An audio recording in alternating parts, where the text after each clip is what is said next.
May kakilala ka ba na kahit sa gitna ng sakuna o trahedya ay nananatiling kalmado? May kakayahang mag-isip at magdesisyon ng maayos. Pag-usapan natin ang Stoicismo o Stoicism. Tipin mong napadpad ka sa isang lugar na libo-libong milya ang layo mula sa tahanan mo.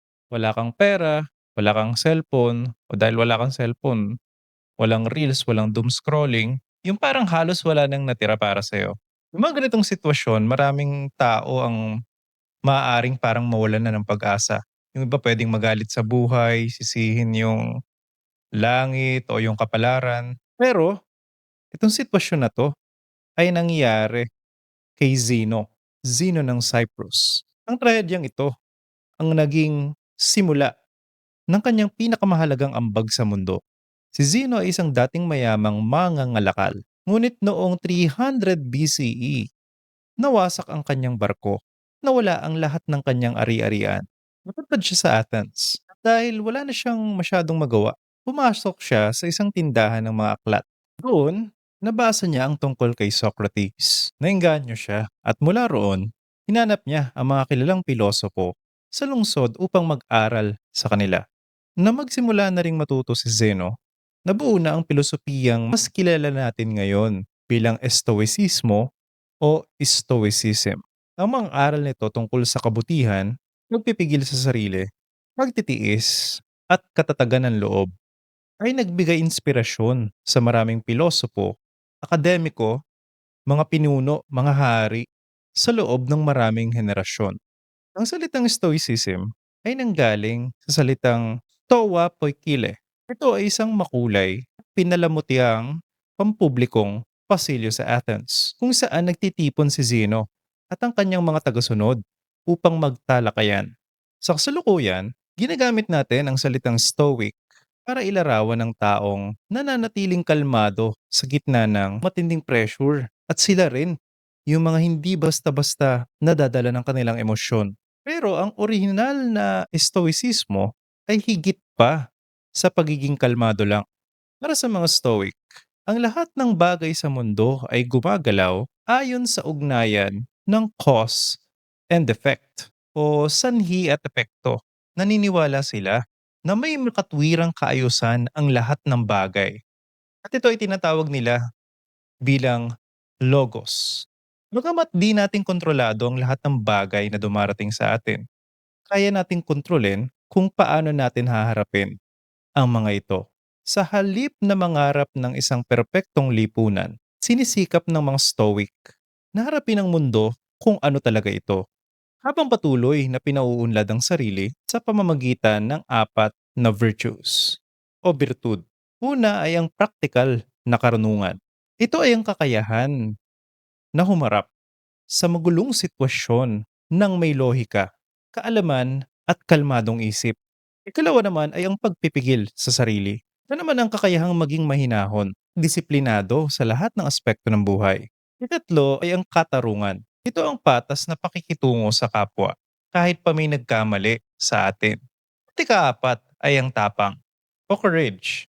Hindi lamang ito para sa malalaking pagsubok, kundi pati para sa araw-araw na pagharap sa buhay ng may linaw at integridad. At nailarawan ng mga ito sa isa sa mga sinulat ni Seneca. Siya naman ay ibang pilosopo, hindi siya si Zeno. Si Seneca ay isa sa mga pinakakilalang Roman Stoic. Ito ang sinabi ni Seneca.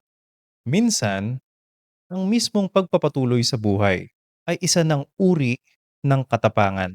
Bagamat nakatuon ang Stoicism sa pagpapabuti ng sarili, hindi ito makasariling filosofiya. Noong panahong itinuturing ng Batas Romano ang mga alipin birang mga pag-aari lamang, nanawagan si Seneca na tratuhin sila ng makatao. Iginiit ni Seneca na lahat tayong mga tao ay may iisang batayan lang sa ating mismong pagkatao. Sa kabuuan ng buhay, pantay-pantay tayong lahat. Isa pa sa ideya ng Stoicismo ay ang turo na ang mga taong may disiplina, integridad, pagpipigil sa sarili ang siyang may kakayahang magdala ng positibong pagbabago sa iba at sa lipunan. Dahil dito, isa sa pinakakilalang Stoic na manunulat ay isa ring dakilang emperador ng Roma. Ito ay si Marcus Aurelius. Sa loob ng kanyang 19 na taong pamumuno, tinulungan siya ng Stoicismo na pamunuan ng imperyo sa gitna ng dalawang malalaking digmaan. Ito ay habang hinaharap din niya ang pagkamatay ng marami sa kanyang mga anak. Sa loob ng maraming siglo, naging aktibong paaralan ng filosofiya ang Stoicismo sa Gresya at Roma. Bilang formal na institusyon, kalaunan ay nawala rin ito. Pero ang impluensya na dala nito ay nanatili hanggang ngayon. Sa isang banda, hinangaan ginamit ng mga Kristiyanong teologo katulad ni Santo Tomas ng Aquino ang diin ng Stoicismo, lalo sa mga usapin ng kabutihan, emosyon at paghubog ng sarili. Isa pang mahalagang Stoic ay ang pilosopong si Epictetus. Isinulat niya na ang pagdurusa ay hindi nagmumula sa mga mismong pangyayari sa buhay natin. Bagkus ito ay nagmumula sa mga hatol at interpretasyon natin tungkol sa mga pangyayaring iyon. Malakas ang naging impluensya ng ideyang ito sa makabagong psikolohiya at sa self-help movement. Sa isang banda, ang Stoicismo ay makikita rin sa logotherapy ni Viktor Frankl na kanyang binuo mula sa sarili niyang karanasan bilang bilanggo sa concentration camps sa Alemanya noong ikalawang digmaang pandaigdig.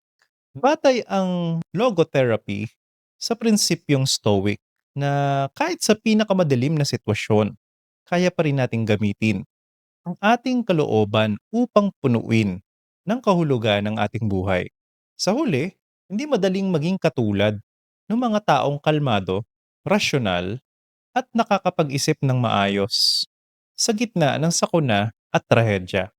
Pero ayon sa mga aral ng Stoicismo, ang kakayahang ito ay maaaring matutunan ng bawat isa sa atin. Yun lang kaibigan. Choose faith, aim upwards, and keep moving forward. Padayon.